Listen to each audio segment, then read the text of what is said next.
Bonjour, vous êtes sur Décideur TV, c'est la matinale du monde du chiffre. Au programme de ce numéro, on va parler des tendances en matière de R&D dans le domaine de la santé. On parlera notamment des incitations fiscales.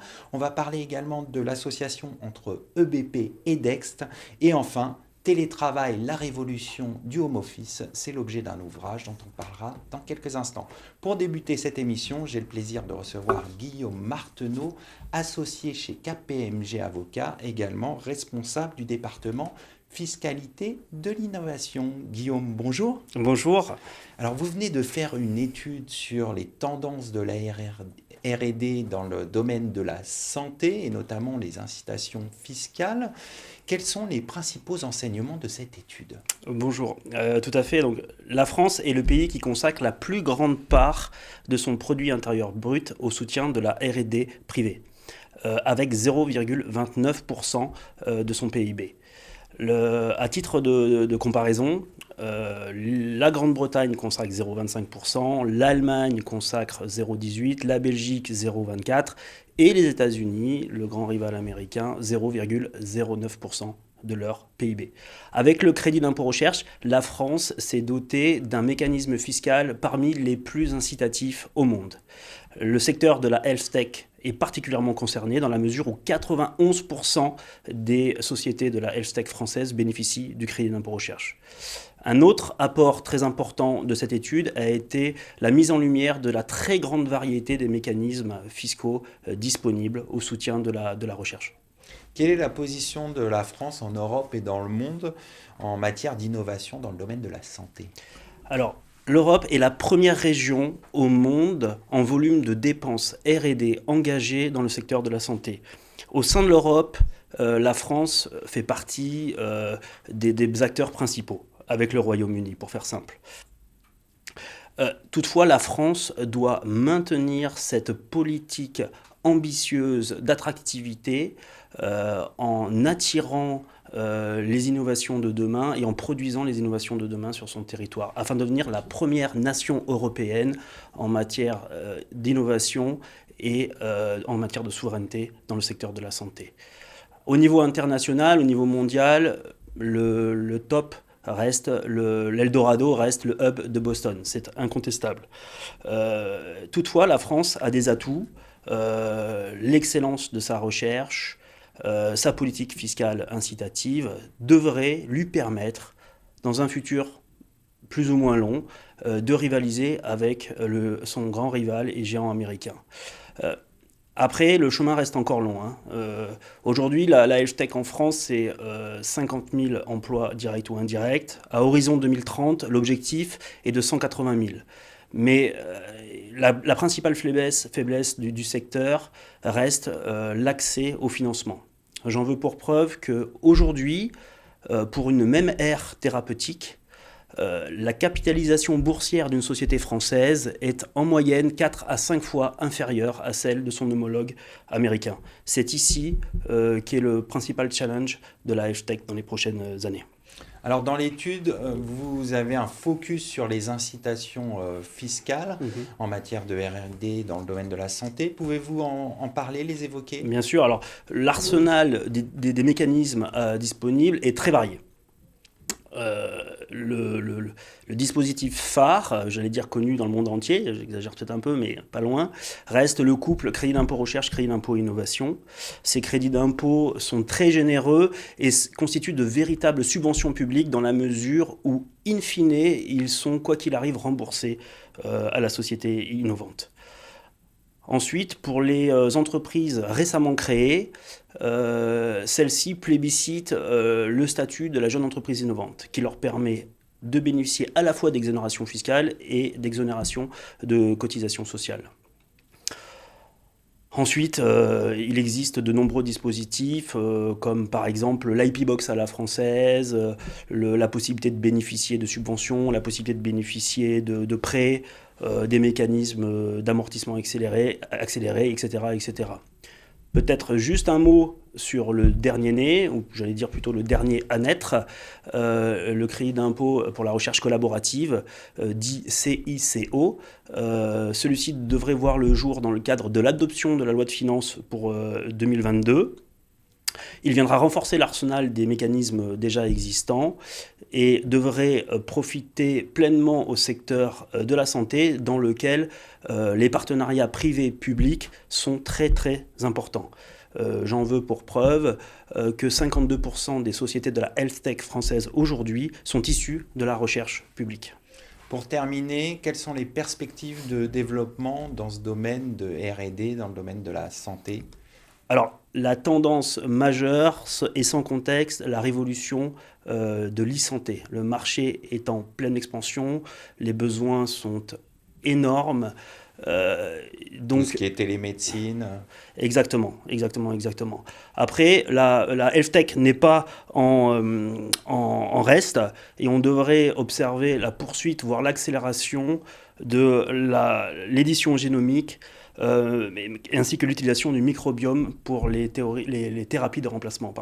On va conclure là-dessus. Merci d'être passé sur le plateau de la matinale. Merci beaucoup. Au revoir.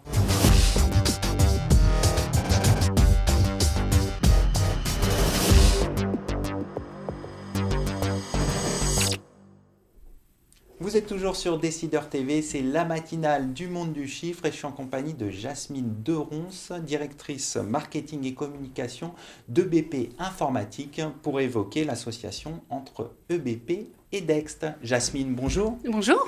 Alors pourquoi cette association ? Alors, je dirais tout d'abord l'innovation. EBP est un acteur majeur de plusieurs domaines, dont la comptabilité, depuis plus de 35 ans. Nous avons à peu près 560 000 clients pour lesquels nous sommes constamment à la recherche d'innovation.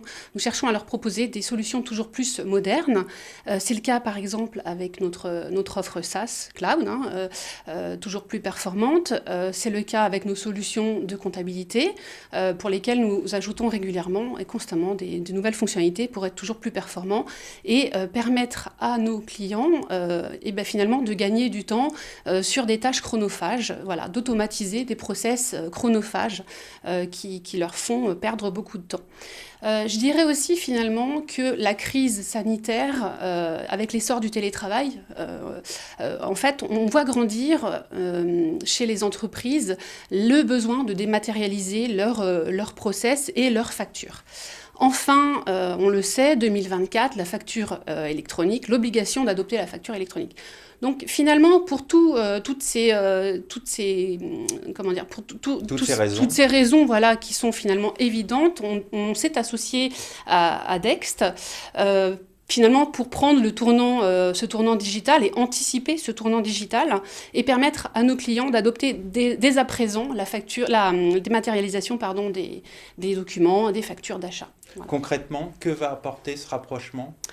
Alors concrètement, on permet à nos clients d'optimiser leur processus de comptabilité, et donc de gagner du temps et de l'argent. Donc, par exemple, nos clients vont pouvoir réduire le temps consacré à la saisie des données, ce qui va leur permettre la génération, par exemple aussi des écritures comptables va être automatisée. Ce qui va permettre en fait à nos clients de gagner du temps et de se consacrer à des tâches à plus forte valeur ajoutée, je dirais, comme par exemple leur trésorerie, analyser leur trésorerie, le suivi du budget, etc. Voilà. Donc concrètement, comment ça se représente tout ça ? En fait, on va d'abord aller collecter la facture via un email, via un scanner, via un document quel qu'il soit. On va ensuite aller chercher dans ce document les informations les plus importantes avec une fiabilité de 99%. Donc ça va être quoi ? Ça va être le nom d'un fournisseur, le numéro de TVA, ça va être le montant d'une facture, ça va être la date. Et on va intégrer tout ça directement dans le logiciel de comptabilité EBP. Voilà. Quelles sont les perspectives de développement ? Alors, il y en a beaucoup. C'est vrai qu'on a commencé ces développements avec Dext sur nos logiciels de nouvelle génération. On les appelle donc les logiciels OpenLine. On va poursuivre ces développements sur nos offres SaaS web. Et bien sûr, après, tout ce qu'il y a autour de la facture électronique, où pour l'instant, c'est encore un peu prématuré, mais pas mal de choses à venir autour de ça aussi. On aura peut-être l'occasion d'en parler sur ce plateau. Avec grand plaisir. Merci d'être passé dans la matinale. Merci.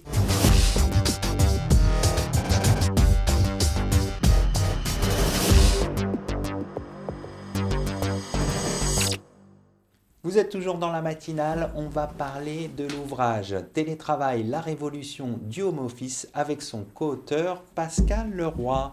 Pascal Leroy, bonjour. Bonjour. Alors pourquoi avoir écrit cet ouvrage? Cet ouvrage, ça part d'un constat en fait. J'ai été, en tant que dirigeant de PME, confronté comme beaucoup de chefs d'entreprise au télétravail imposé, qu'on avait plus ou moins bien anticipé. Et je me suis aperçu, parce que les clients de ma société, ce sont des grands groupes, que dans les grands groupes, ils n'avaient pas plus anticipé que nous en fait. Et il y avait une sorte de désarroi et de désorganisation complète. Donc j'ai commencé à réfléchir, puisqu'on avait plus de temps, et j'ai partagé ma réflexion avec un de mes amis qui est psychologue, et qui a une spécialité entre autres dans la souffrance au travail et l'accompagnement des organisations quand elles sont en milieu un petit peu critique. Et puis on a commencé à réfléchir, et puis je me suis dit, il faut en faire un livre, parce que je pense que de nos réflexions pourront peut-être servir à éclairer, à guider les sociétés dans leurs choix, dans leurs orientations. Et plus on a commencé à réfléchir sur le thème, plus on s'est aperçu que le thème était large, et qu'on ne pouvait pas traiter du télétravail uniquement sur le plan de la psychologie ou de l'organisation d'entreprise, mais que ça couvrait plein d'autres dimensions. Les ressources humaines, la marque employeur, la stratégie, l'exécution de la stratégie, très important, l'équipement des collaborateurs à la maison, et puis toutes les incidences juridiques, fiscales et la RSE. On aura l'occasion d'en reparler. Et donc, du coup, on a avancé notre réflexion. Et on s'est associé avec d'autres co-auteurs, chacun avec sa spécialité, alors des avocats de grands cabinets renommés, des consultants RSE, etc. Et puis on a construit notre réflexion, et puis on a proposé notre démarche à l'éditeur qui s'appelle First, et puis du coup, qui a relevé le défi et choisi de nous publier. Alors justement, qu'est-ce que vous observez dans cette période où justement, pendant cette crise, on a eu recours au télétravail? Quelles sont vos principales observations?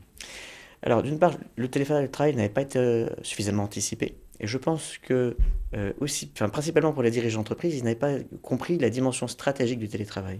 Le télétravail, ce n'est pas juste une question d'organisation. Alors, effectivement, c'est très bien de bien s'organiser, donner un certain nombre de jours de télétravail par semaine, pas plus, sauf évidemment les périodes où on est contraint de le faire. Mais en fait, le télétravail touche d'abord l'exécution de la stratégie. J'ai une stratégie d'entreprise, je prends des décisions, des orientations. Comment je fais pour contrôler que cette stratégie soit bien appliquée? Il y a différentes façons, mais quand vos collaborateurs sont complètement absents, c'est encore plus difficile.